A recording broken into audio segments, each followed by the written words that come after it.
તો યુજીસીના નવા નિર્ણયનો વિરોધ તો થઈ રહ્યો છે। સુપ્રીમ કોર્ટે જો કે તેના પર રોક તો લગાવી છે, પણ છતાં પણ અલગ અલગ બેઠકો થઈ રહી છે। આજે રાજકોટમાં સવર્ણ સમાજની મહત્વની બેઠક મળી હતી, જેમાં પાટીદાર, બ્રાહ્મણ, ક્ષત્રિય, લોહાણા સમાજના અગ્રણીઓ હાજર રહ્યા હતા। નાગર બોર્ડિંગ ખાતે સવર્ણ સમાજની બેઠકનું આયોજન કરવામાં આવ્યું હતું। પાટીદાર નેતા દિનેશ બામણિયા, વરુણ પટેલ સહિતના નેતાઓ આ બેઠકમાં હાજર રહ્યા હતા। ક્ષત્રિય સમાજના અગ્રણી ટીકુભા જાડેજા સહિતના પણ નેતાઓ આ બેઠકમાં જોડાયા। સવર્ણ સમાજની બેઠકમાં સમાજના ઉત્કર્ષ માટે ચર્ચા કરવામાં આવી હતી। સવર્ણ સમાજના અલગ અલગ પ્રશ્નોને લઈ આજે આ બેઠકમાં ચર્ચા કરવામાં આવી હતી। અમે ઈચ્છીએ છીએ કે દરેક સમાજ સમાનતાના રૂલ્સ મુજબ દરેક વિદ્યાર્થી, દરેક સમાજ અને દરેક વર્ગને કોઈ પણ પ્રકારનો અન્યાય ન થાય એ રીતે કોઈ પણ નિયમો બનાવવામાં આવે તો એને હંમેશા અમે આવકાર્યા છે। આ કોઈ સમાજ વચ્ચે વર્ગ વિગ્રહ ન થાય એની તકેદારી રાખવા માટે અને સાથે સાથે દરેક સમાજના દીકરાના ભવિષ્ય માટે જે કંઈ કાયદાઓ બને એમાં કોઈનો ભોગ ન લેવાય એના માટે આજે આ વાત કરવામાં આવી અને આજે મિટિંગમાં ઠરાવ કરવામાં આવ્યો।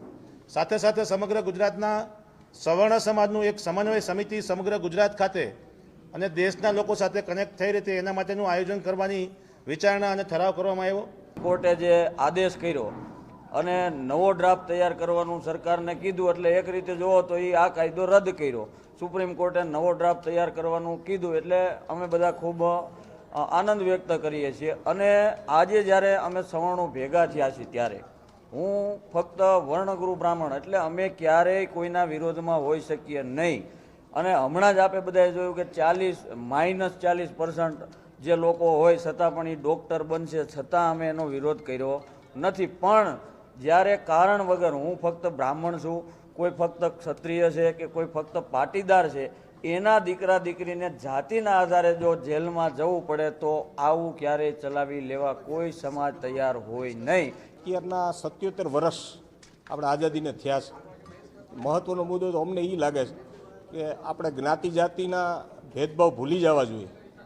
ત્યારે આવા કાયદા લાવી અને એકબીજાને જ્ઞાતિના ભેદ દેખાડવાનું કામ થઈ રહ્યું છે, ત્યારે હવે જ્ઞાતિનું ઝેર પૂરું થાય એવું પણ અમે વિચારી રહ્યા છીએ અને સર્વ સમાજને સાથે રાખી અને આગળના નિર્ણયો લેશું। અને દેશમાં સવર્ણો જાગ્યા ના હોત તો એવી પરિસ્થિતિ નિર્માણ થવા જઈ રહી હતી કે સવર્ણ સમાજના દીકરાને પણ યુનિવર્સિટીમાં બ્લેકમેલ કરવામાં આવે, સવર્ણ સમાજની દીકરીને પણ બ્લેકમેલ કરી અને શોષણ કરવામાં આવે। આવા એક ભવિષ્યનું નિર્માણ થવા જઈ રહ્યું છે। પણ હું દેશના બુદ્ધિશાળી, જાગૃત સવર્ણ સમાજનો આભાર માનું છું કે યોગ્ય સમયે જાગ્યા, કાયદાકીય માર્ગ અપનાવ્યો, આંદોલનાત્મક માર્ગ અપનાવ્યો અને પરિણામ લઈ આવ્યા।